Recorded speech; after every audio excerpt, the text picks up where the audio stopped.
डिडवाना जिले से मोहम्मद साकिर की एक खास खबर। शेरानीआबाद के सैकड़ों ग्रामीणों का कलेक्ट्रेट पर धावा, जमकर बवाल। वोटर लिस्ट से नाम हटाने की साजिश, कलेक्टर चैम्बर में घुसने की कोशिश। विधायक बोले होगी 53 एफआईआर। विदेश में बैठे ग्रामीणों के नाम से फर्जी दस्तखत, मतदाता सूची संशोधन में डिडवाना में बड़ा फर्जीवाड़ा उजागर। 1679 मतदाताओं के नाम काटने के विरोध में कलेक्ट्रेट का घेराव, हुई धक्का मुक्की। अनपढ़ कर रहे अंग्रेजी में साइन, कलेक्ट्रेट पर प्रदर्शन के बाद प्रशासन को सौंपा अल्टीमेटम। डिडवाना विधानसभा क्षेत्र के शेरानीआबाद क्षेत्र में मतदाता सूची को लेकर उपजा विवाद अब प्रशासन के लिए बड़ी चुनौती बन गया है। सोमवार को सैकड़ों की संख्या में शेरानीआबाद के ग्रामीण जिला मुख्यालय पहुंचे और निर्वाचन विभाग के खिलाफ आर पार की जंग का ऐलान करते हुए कलेक्ट्रेट का घेराव किया।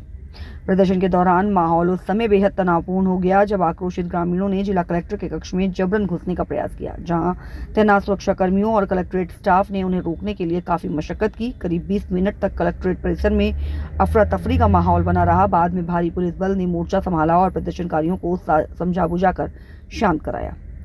प्रतिनिधिमंडल द्वारा सौंपे गए ज्ञापन में चौंकाने वाले खुलासे किए गए हैं। आरोप है कि भाग संख्या 110 से 116 के बीच कुल 1689 मतदाताओं के नाम काटने के लिए प्रारूप 7 के तहत कूटरचित आवेदन जमा किए गए हैं। ज्ञापन में बताया गया कि अली शेर, शहादत अली और नूर मोहम्मद जैसे लोग जो महीनों से विदेश में मजदूरी कर रहे हैं, उनके नाम से फर्जी हस्ताक्षर कर आपत्तियां दर्ज कराई गई हैं।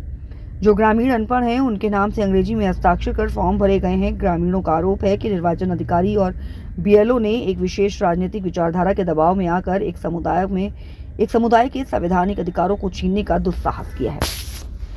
वहीं मौके पर मौजूद विधायक यूनुस खान ने प्रशासन को कड़ी चेतावनी देते हुए कहा कि डिडवाना के 53 बूथों पर लोक प्रतिनिधित्व अधिनियम 1950 की धज्जियां उड़ाई गई हैं। खान ने कहा कि एक ही व्यक्ति के नाम से 500 आपत्तियां दर्ज होना कानूनन असंभव है।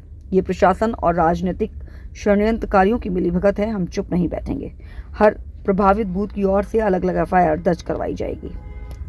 ग्रामीणों ने प्रशासन को स्पष्ट अल्टीमेटम दिया है कि यदि सभी फर्जी प्रारूप 7 आवेदनों को तुरंत निरस्त नहीं किया गया तो दोषी अधिकारियों व कूटरचित दस्तावेज तैयार करने वालों पर कार्रवाई नहीं हुई तो संपूर्ण कस्बे के लोग सड़कों पर उतरकर बड़ा आंदोलन करेंगे। इस आंदोलन के दौरान जिस तरह की स्थिति तनावपूर्ण रही है और कार्यालय के स्टाफ ने अपनी बहादुरी का परिचय दिया है और सभी प्रदर्शनकारियों को कलेक्टर कक्ष में घुसने से रोका है, वहीं प्रदर्शनकारियों के द्वारा वहां मौजूद एक लोहे की कुर्सी को भी तोड़ा गया है। उस कुर्सी पर जबरदस्त खड़े होने की वजह से कुर्सी टूटी है, जिस पर वो परिवादी यहां पर आते हैं जो यहां पर बैठते हैं।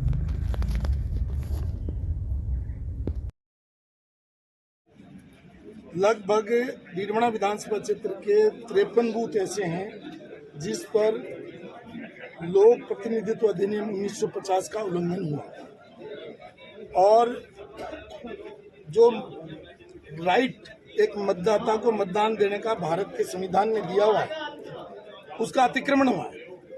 इसलिए हमने जिला कलेक्टर को और ईआरओ को आज सभी लोगों ने मिलकर अपना ज्ञापन प्रस्तुत किया है कि जिस तरीके से मतदाता सूची से नाम हटाने की प्रक्रिया चल रही है वो गैर संवैधानिक है, असंवैधानिक है।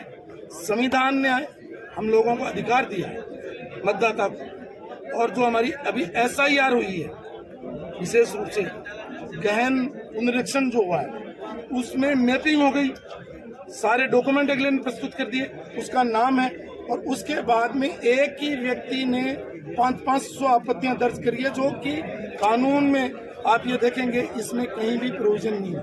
ये रूल्स बने हुए हैं, रूल्स में कोई प्रोविजन नहीं है। अगर किसी राजनीतिक दल का बीएलए है तो वो एक दिन में 50 आपत्तियां दे सकता है और फिर प्रतिदिन मिनिमम 10 दे सकता है।